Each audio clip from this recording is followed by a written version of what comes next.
Eu gostaria que vocês abrissem suas Bíblias no Salmo de número 150. A você que nos assiste pelo YouTube, pelo Facebook, seja bem-vindo. Salmo de número 150, nós faremos a leitura do verso 1 até o verso de número 6. O salmista, ele diz assim: aleluia, louvem a Deus no seu santuário, louvem-no em seu magnífico firmamento, louvem-no pelos seus feitos poderosos, louvem-no segundo a imensidão de sua grandeza, louvem-no ao som de trombeta, louvem-no com lira e harpa, louvem-no com tamborins e danças, louvem-no com instrumentos de cordas e com flautas, louvem-no com símbolos sonoros, louvem-no com símbolos ressonantes. Tudo que tem vida, louve o Senhor. Aleluia.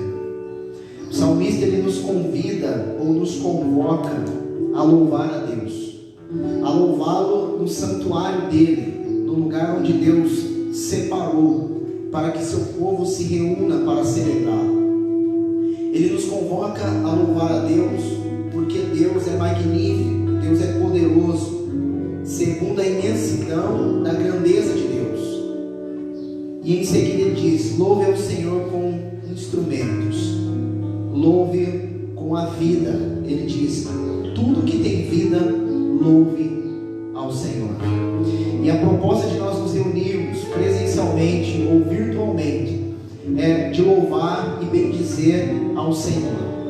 E eu lhe convido neste momento a fechar os seus olhos para juntos nós orarmos. Oremos.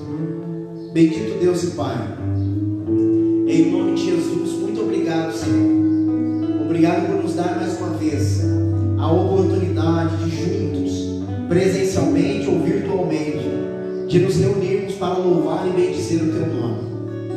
Nesta manhã, ó Deus, nós queremos e lhe pedimos, em nome de Jesus, para que Teu Santo Espírito, Ele nos conduza em todo o processo de adoração, trazendo em nossas mentes verdades bíblicas contidas na Tua Palavra, fazendo do nosso culto um culto bíblico, um culto santo para o Deus Santo, um culto onde nós possamos compreender tudo o que está acontecendo de acordo com a Tua vontade. Trate a nossa vida. Se precisar, Senhor, nos corrija, nos confronte, no nome de Jesus. Mas que acima de tudo, Senhor, receba o culto que viemos ofertar e prestar ao Senhor. Muito obrigado a Deus, em nome de Jesus. Amém. Louvemos ao Senhor.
Seu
Jesus, mais uma vez nós nos colocamos diante de Ti em oração.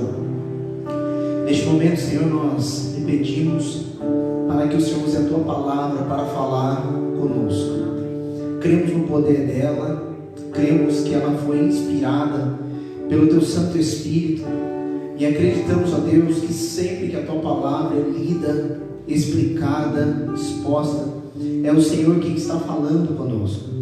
Por isso, ó Deus, nós lhe pedimos em nome de Jesus, que Teu Espírito Santo nos dê compreensão, entendimento, que Ele ilumine a nossa mente para que compreendamos a Tua palavra no nome de Jesus Cristo. Receba como um ato de adoração a atenção, a reverência e a submissão para com a Tua palavra, no nome de Jesus. Amém. Podem tomar os seus assentos. Abramos nossa Bíblia na carta de Paulo aos Efésios. Efésios capítulo 6. Nós já estamos aí no último capítulo da carta, onde já alguns cultos nós temos refletido o que é ser igreja à luz desta carta. Nós já pensamos que ser igreja à luz da carta aos Efésios é compreender a quem pertencemos, é ser para a glória de Deus e é viver, ou melhor, é orar pela comunidade local. Refletimos nesses três temas com base no capítulo 1. No capítulo 2 nós pensamos que ser igreja é ser alvo da graça de Deus, porque é Deus quem decide nos ressuscitar e nos dar vida com Ele.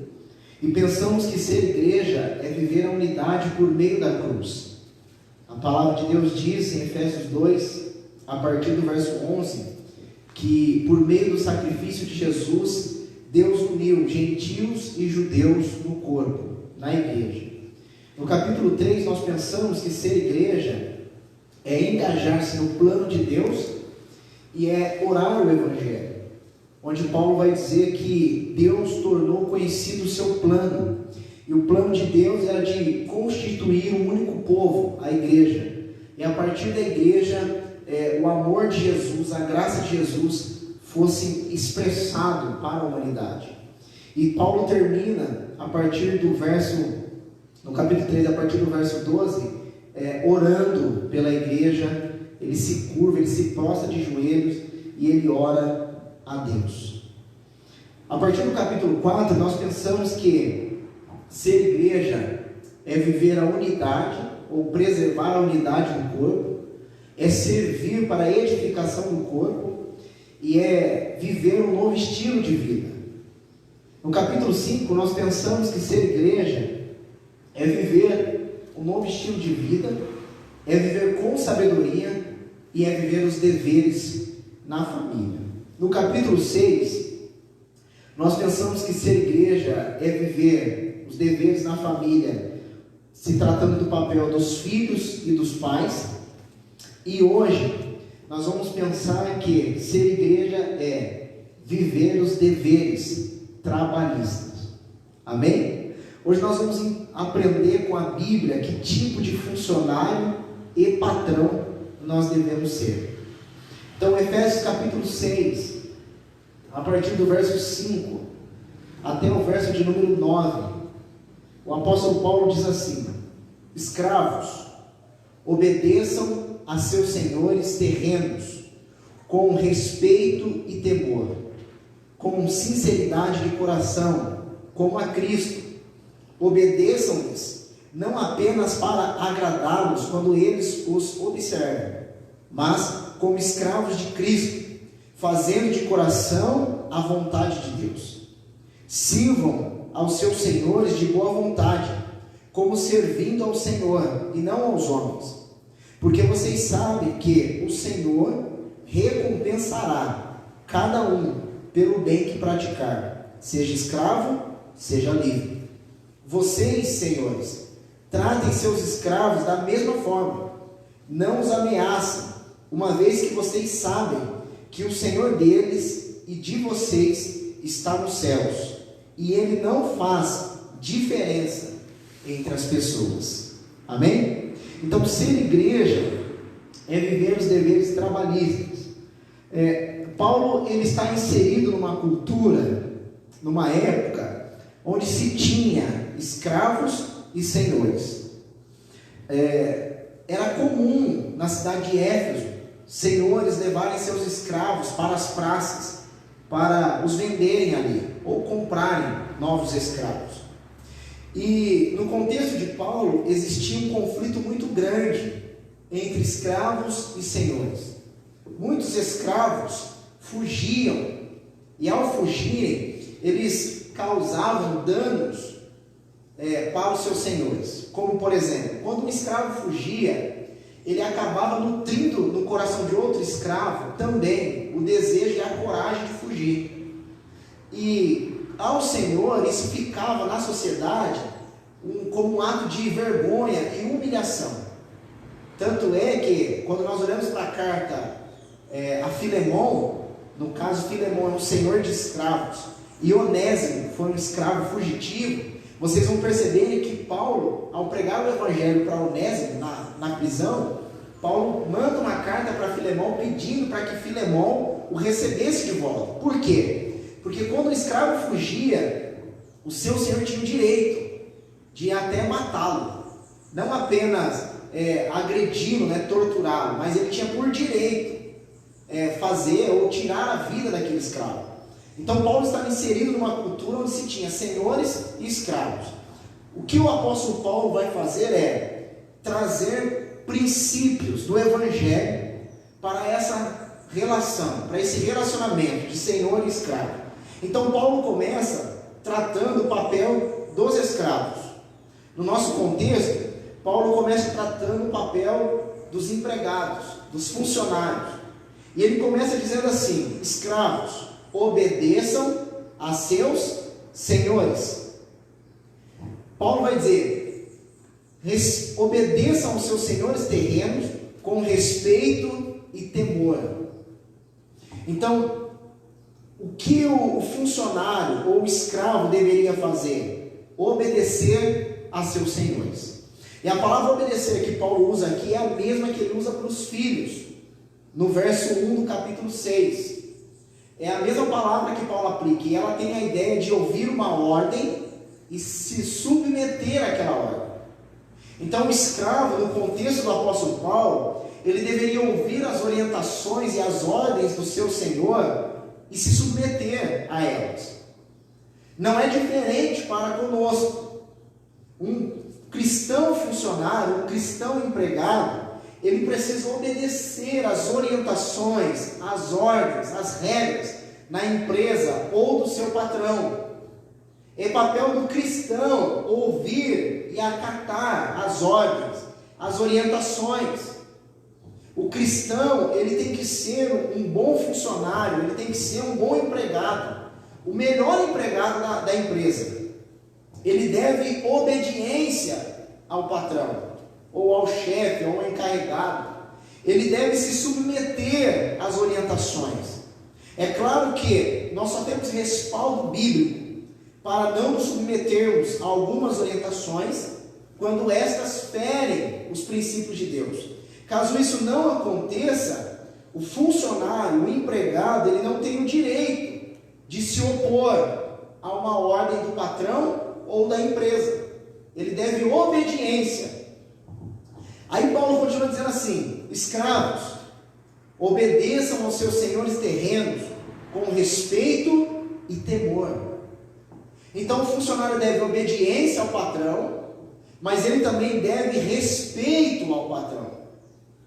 E aí Paulo está falando de um contexto onde esses escravos, eles eram maltratados, onde eles viam outros escravos morrerem, porque desrespeitaram, desobedeceram a seus senhores. E Paulo olha para eles e os diz: respeitem seus senhores. E a ideia do respeito aqui é a ideia de dignidade, de dar valor, de dar importância. Então, um cristão que é empregado, que é funcionário, ele deve respeito ao patrão. Isso aqui é muito importante nós compreendermos, porque quantos funcionários cristãos metem o pau no patrão, criticam, difamam, denigre a imagem da empresa, do chefe, do encarregado, fala mal do patrão, monta aqueles grupinhos, aquelas rodinhas da empresa, e aí fica sentando a lenha no patrão. Aqueles funcionários que veem seus patrões crescendo na vida, eles chegam a dizer, tá vendo? Só enriquece o homem, e a gente empobrece, a gente se mata de trabalhar, enquanto ele usufrui ou se beneficia do nosso trabalho. Então tem muitos cristãos, como funcionários, empregados, que desrespeitam, denigrem a imagem do patrão, do chefe, do encarregado, do supervisor e até mesmo da empresa. Quantos cristãos, funcionários dizem assim, aquela empresa não é boa para se trabalhar, ela faz da gente escravos, lá nós não temos direito nenhum, não há benefício naquele lugar. E aí o cristão que é funcionário naquele local vai denegrindo a imagem da empresa. Terceiro princípio que Paulo vai dizer, ele diz assim, com sinceridade de coração, como a Cristo. Ou seja, o cristão funcionário, empregado, ele deve ser verdadeiro na empresa. Ele deve ser transparente, ele deve ser sincero. O que Paulo está dizendo é para os escravos, sejam sinceros para com os seus senhores. Digam a ele o que vocês pensam, o que vocês acham. Expressem a eles o que vocês sentem. Não maqueiam os seus sentimentos, os seus pensamentos com relação aos seus patrões, no caso aqui, os seus senhores. Então o cristão, ele deve ter a liberdade para ser honesto, sincero para com o patrão ou com a empresa. Ele deve chegar sim, porque a Bíblia está dizendo isso, ele deve ser verdadeiro. Ele pode chegar no encarregado e dizer, eu não concordo com a tua postura, a forma como você direciona a empresa, você gerencia ela, é completamente contrário ao que Deus estabelece. Ele pode ser verdadeiro. Em contrapartida, ele também tem que ser verdadeiro quando ele falha. Então tem cristãos, funcionários que chegam atrasados, mas eles não dizem o motivo do atraso. Sempre aconteceu algo imprevisto, mas eles não expressam com sinceridade e verdade o que de fato o levou a chegar atrasado. Às vezes dormiu um pouco mais, perdeu o horário, mas ele não chega para a empresa assim, na verdade eu fiquei dormindo, passei do horário, ou até mesmo eu não estava a fim de vir trabalhar, fiquei pensando se eu deveria vir ou não. E aí Paulo está dizendo assim, seja sincero de coração, diga o que de fato passa na tua mente, no teu coração, lá para o teu patrão. Se você não está feliz lá, chegue para ele e diga, não estou feliz. E quais são os motivos da tua infelicidade? O cristão, empregado, funcionário tem que ser verdadeiro na empresa. Isso significa que ele não precisa ficar maquiando. Se ele não concorda, ele não tem que aplaudir. Se ele não compactua com aquela postura, ele não deve aprová-la. Ele pode com sinceridade e verdade dizer, eu não concordo. Deus dá a ele essa autoridade e esse direito. No verso 6, o apóstolo Paulo diz assim, obedeçam-lhes, não para agradá-los, quando eles os observam, mas como escravos de Cristo, fazendo de coração a vontade de Deus. Paulo traz um outro princípio, que ele diz assim, sirvam os seus senhores, mas não façam isso somente porque eles estão olhando. Façam isso quando eles não estiverem observando vocês. Faça isso de bom grado. Faça isso de boa vontade. Faça isso porque faz parte do teu compromisso. Percebam que Paulo vai trazer um peso maior, diz assim, mas como escravos de Cristo. A ideia do apóstolo Paulo é, sirva o teu patrão na mesma proporção que você serve a Cristo. Sirva a ele como se você estivesse servindo o próprio Senhor. Não há esse dualismo de que você trabalha, não tem nada a ver com espiritualidade, com vida cristã. Pelo contrário, a forma como eu trabalho, eu glorifico ou desonro a Deus. E aí Paulo está dizendo assim, trabalhe lá, mas faça um comprometimento. sem que alguém precise ficar te olhando, te investigando, se você está ou não fazendo. Cumpra o teu papel lá. Então tem funcionários que só de fato trabalham mesmo quando tem alguém olhando. Quando o chefe, o patrão sai de perto, faz corpo mole.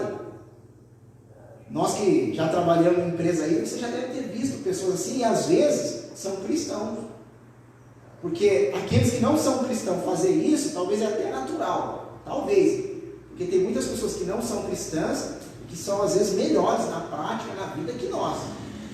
Mas o que Paulo está dizendo é, você servo cristão, você funcionário cristão, trabalhe, sem que alguém fique te olhando para cobrá-lo. Sem que alguém chegue para você e diz assim, ó, tua função é essa aqui, você está fazendo outra coisa. Sem que alguém chegue para você e diz assim, para de fazer corpo mole. Trabalhe, execute a sua função com excelência, com qualidade, com devoção a Cristo, com devoção a Deus. Depois o apóstolo Paulo vai trabalhar a ideia da boa vontade. Ele diz assim, para agradá-los quando eles os observam, mas como escravo de Cristo, fazendo de coração a vontade de Deus. Verso 7, sirvam aos seus senhores de boa vontade.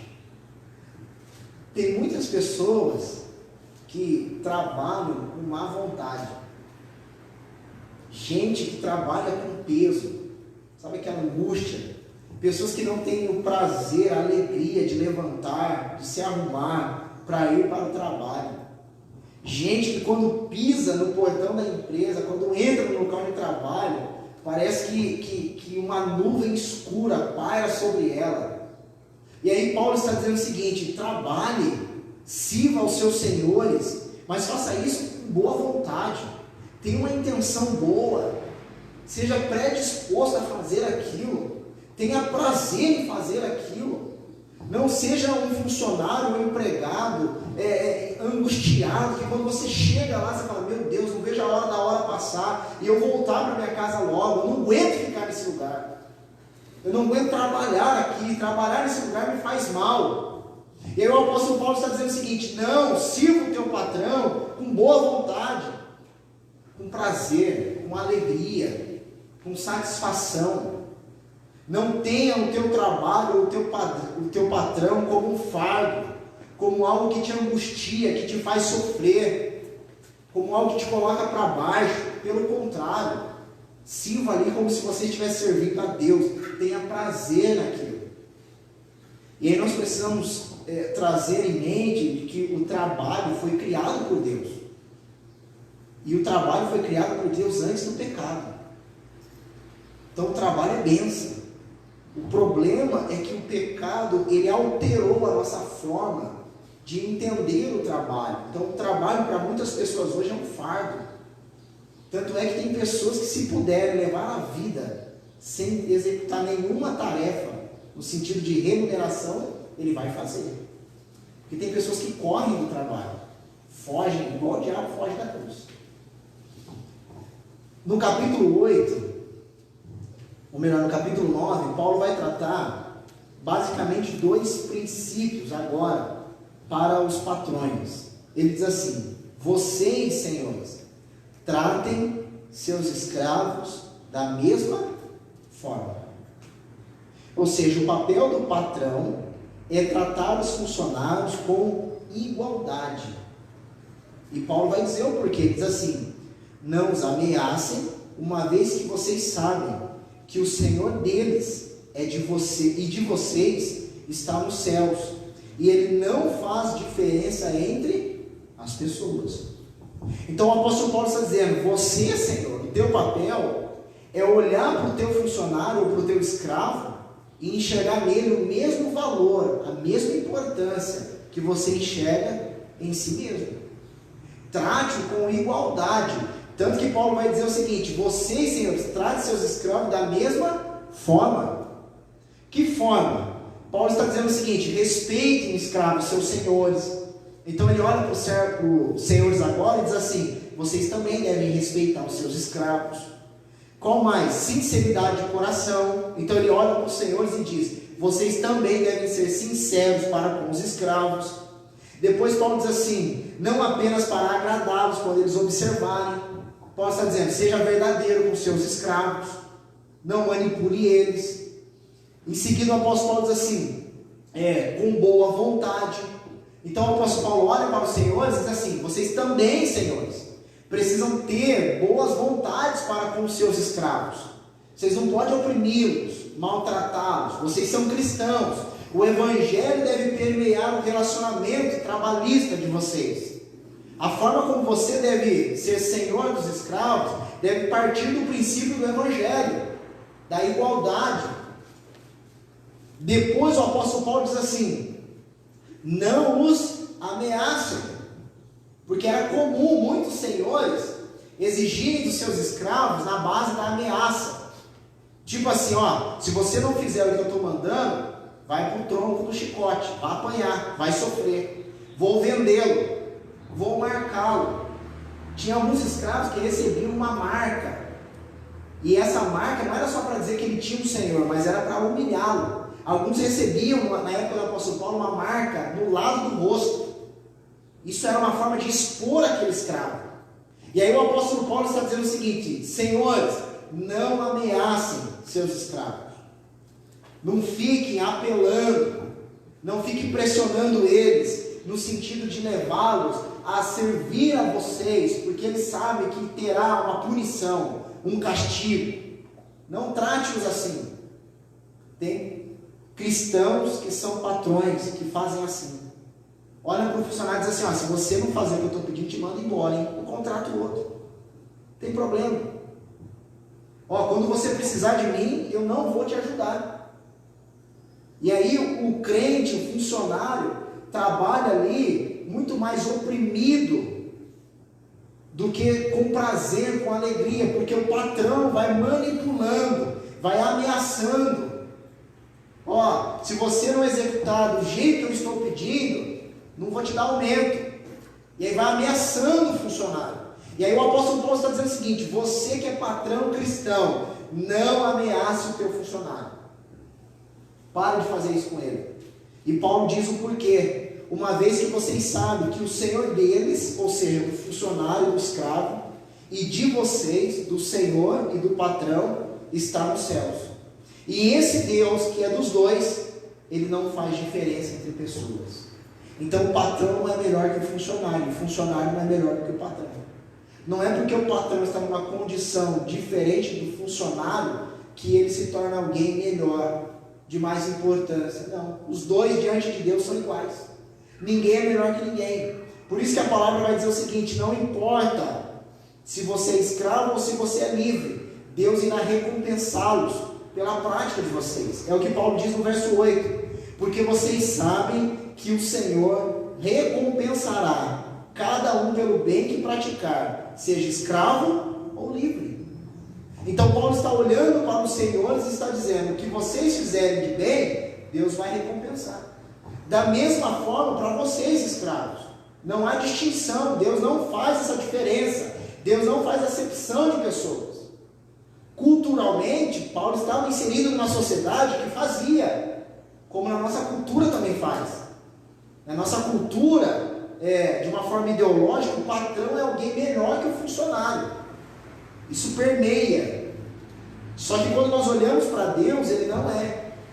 Ambos são iguais, têm a mesma importância, a mesma dignidade, o mesmo valor.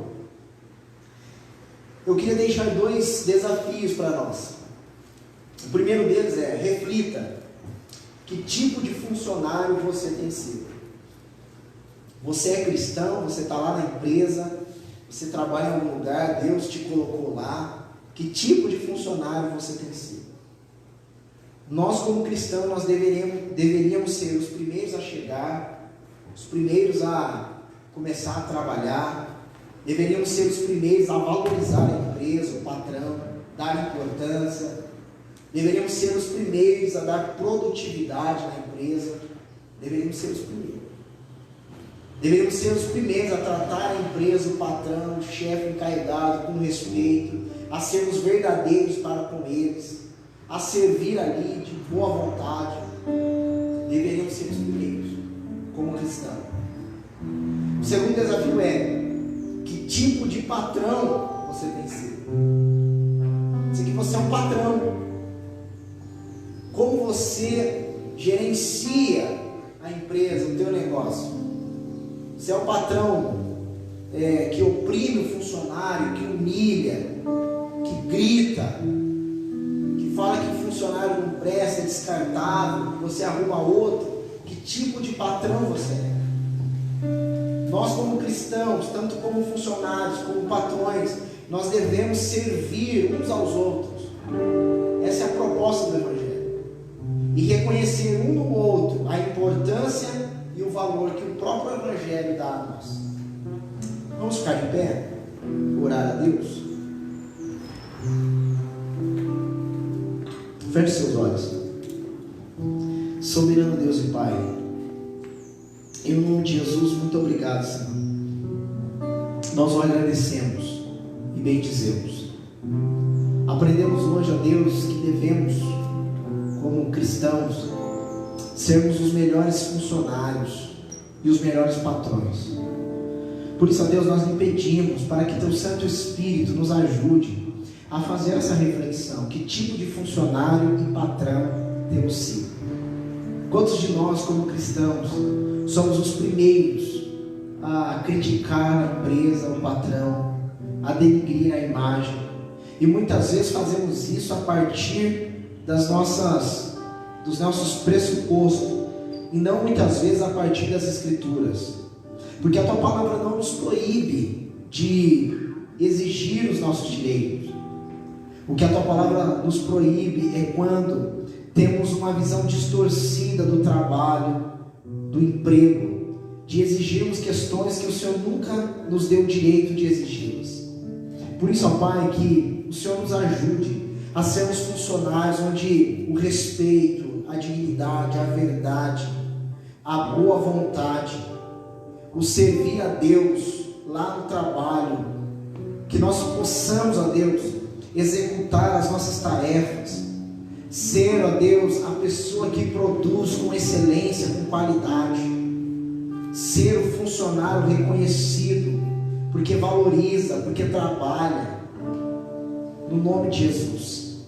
Da mesma forma, Senhor, nos ensine a sermos bons patrões, a valorizarmos o funcionário, a dar a ele, sim, o valor, a importância que lhe é devida, a tratá-lo com honra, com respeito, com dignidade, a nos relacionar de forma que o nosso relacionamento parta a partir do Evangelho, do nosso relacionamento com o Senhor. Abençoe-nos, ó Deus. Abençoe-nos, ó Deus, como patrões, como funcionários, como empregador, como empregado. Que o ambiente de trabalho onde os seus filhos estão seja um ambiente de paz, de comunhão, de fraternidade, um ambiente de alegria, porque a bênção do Senhor ali está. No nome de Jesus, ó Deus. Prospere, multiplique, ó Deus. Que as empresas onde os seus filhos estão, ou os negócios dos seus filhos, possam crescer com a bênção do Senhor. No nome de Jesus, Pai. Amém. Vamos celebrar ao Senhor.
Como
ao seu lado, estar ao seu lado, Senhor.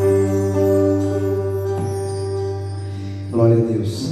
Gostaria que nós orássemos a Deus, agradecendo a Ele pelo nosso trabalho, pelo sustento, mas também agradecendo a Deus. Hoje, dia 26 de setembro, é comemorado o Dia Nacional do Surdo.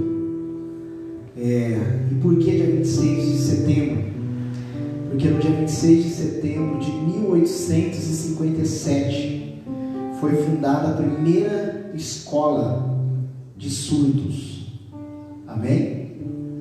Porque também é conhecido como Setembro Azul, porque na época do regime nazista eles haviam ordenado que toda pessoa com algum tipo de deficiência usasse uma faixa azul no braço.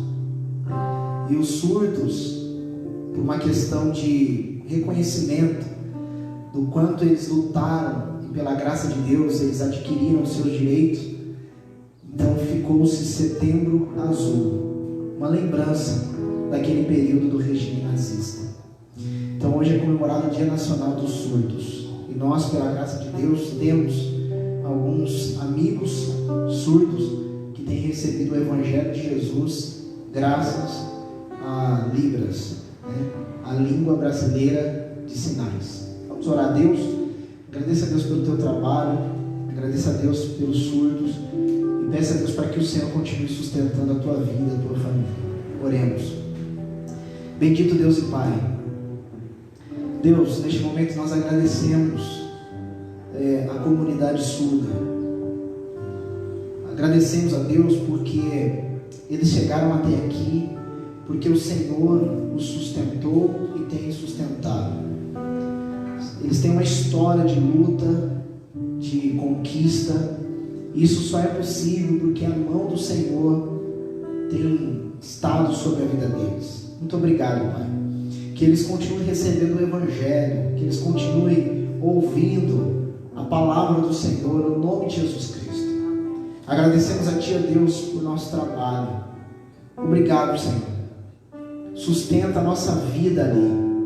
O Senhor tem colocado o alimento em nossas mesas. O Senhor tem usado a empresa onde estamos. O Senhor tem usado os nossos negócios para proporcionar alimento e saúde para as nossas famílias. Por isso nós oramos a Deus gratos a Ti. É o momento de nós ofertarmos, devolvermos o dízimo. E nós fazemos isso a Deus, não para comprá-lo, não para barganhar, mas porque acreditamos a Deus que é uma expressão de adoração. Sustenta o Teu povo, Pai. Aqueles que têm enfrentado a Covid, que o Senhor os dê a cura, que o Senhor use a medicina, ó Deus, para tratá-los, para curá-los, no nome de Jesus. Abençoe o nosso país, a nossa economia, sustente o nosso povo, ó Deus, no nome de Jesus. Nós nos despedimos. Que a graça do Senhor e Salvador Jesus Cristo, o grande amor de Deus Pai, a comunhão e a consolação do Teu Santo Espírito seja com cada um de nós hoje e sempre. Amém. E para Jesus e para o seu povo, aplauda Jesus bem forte. Deus abençoe o seu nome.